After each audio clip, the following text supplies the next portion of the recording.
listen. Hola amigos, nueva semana, nuevo video. Esta vez nos movemos a la Segunda Guerra Mundial para conocer una enfermedad que nunca existió. Porque así soy yo. Un día te hablo de piratas, otro día te hablo de asesinos seriales, luego anuncios publicitarios y luego te meto un video de enfermedades. Pero ya, volviendo al tema, lo que estoy a punto de contarte es una de esas historias que te hacen creer en la humanidad. Y sin más rellenos, vamos allá.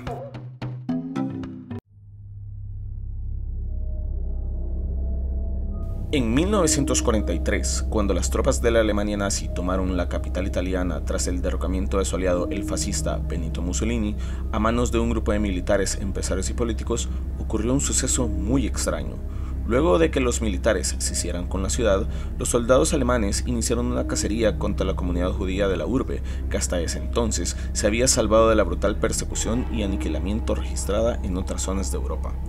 Al mismo tiempo que ocurría esto, apareció una extraña enfermedad en Italia, de la que nadie había oído hablar antes.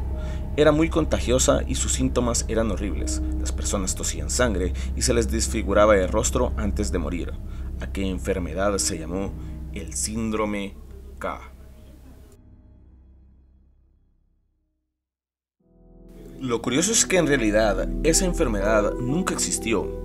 A pesar que se tengan registros de casos en dicha época, todo fue una invención de varios médicos, entre los que estaban Vittorio Sacerdoti y Giovanni Borromeo. El truco comenzó a usarse el 16 de octubre, cuando los nazis asaltaron un gueto judío cercano al río Tíber. Para evitar ser deportados a los temidos campos de concentración, de los cuales habían comenzado a llegar informaciones, muchos judíos se refugiaron con vecinos, pero sobre todo en iglesias, monasterios y conventos.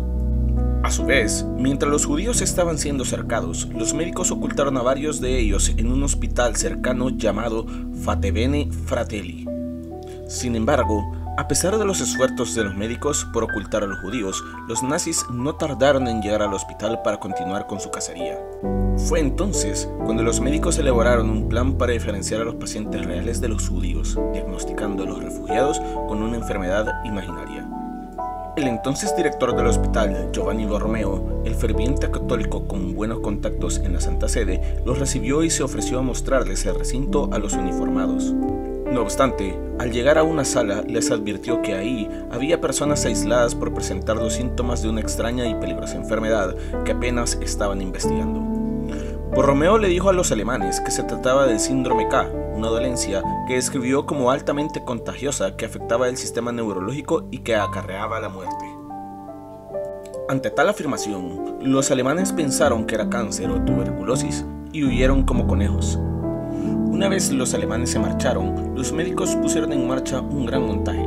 Comenzaron a fabricar los expedientes médicos de los judíos que supuestamente habían contraído la misteriosa enfermedad, una operación que requirió de la colaboración de muchas personas dentro y fuera del centro. Incluso se cuenta en otras investigaciones históricas que debido a que el hospital era administrado por la Iglesia Católica y dado que se encontraba muy cerca del Vaticano, Monseñor Giovanni Battista Monti, el que en un futuro se convertiría en el Papa Pablo VI y quien para en esa época ocupaba un alto cargo en la Secretaría del Estado del Vaticano, estaba al tanto de lo que ocurría en el hospital y lo apoyaba. Y de hecho, él mismo firmó varios documentos que facilitaron a Borromeo sus actividades. Y aunque, si bien es cierto, la versión de la supuesta enfermedad letal mantuvo a raya a los nazis, los médicos no bajaron la guardia e instruyeron a los judíos sobre qué hacer en caso de que estos volvieran. Para que pareciera real, los médicos enseñaron a los refugiados a toser violentamente y se inventaban situaciones ficticias, como que en los cuarteles de los trenes de deportación un pasajero enfermo podría infectar a todos los que estaban a bordo, incluidos los soldados. El engaño continuó hasta 1944 y aunque las tropas alemanas volvieron al hospital, nunca se enteraron de nada. Y ya en junio de ese mismo año, un mes después de lo que sería la última visita de las tropas, las fuerzas aliadas liberaron Roma y los supuestos pacientes que quedaban en el hospital fueron dados de alta. Esta historia del síndrome K se mantuvo en secreto y no se desveló sino hasta 60 años después, cuando salió a la luz el increíble engaño que idearon los médicos para salvar de la vida a cientos de judíos perseguidos, en la cual una enfermedad que jamás había existido se convirtió en esperanza para muchos. Incluso Fue ya en entrevistas posteriores que se reveló que la enfermedad del síndrome K fue llamada así en referencia a Albert Kesselring, que estaba al mando de la ocupación en Italia.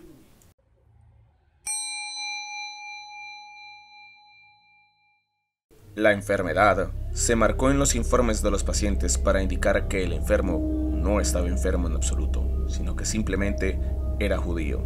Creamos esos documentos para ellos como si fueran pacientes ordinarios, y en el momento que tuvimos que decir qué enfermedad sufrieron, decíamos que tenían el síndrome K.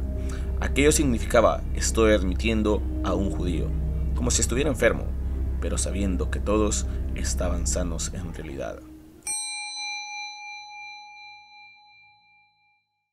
A la fecha, no se conoce el número de personas que fueron acuerpadas en el hospital. Lo que sí se sabe es que gracias a ellas muchas vidas pudieron ser salvadas, ya que a las personas se les creaba documentación para que pudiesen irse a otros países, siendo Suiza uno de los principales durante la guerra, y varios países de Latinoamérica cuando la guerra finalmente terminó.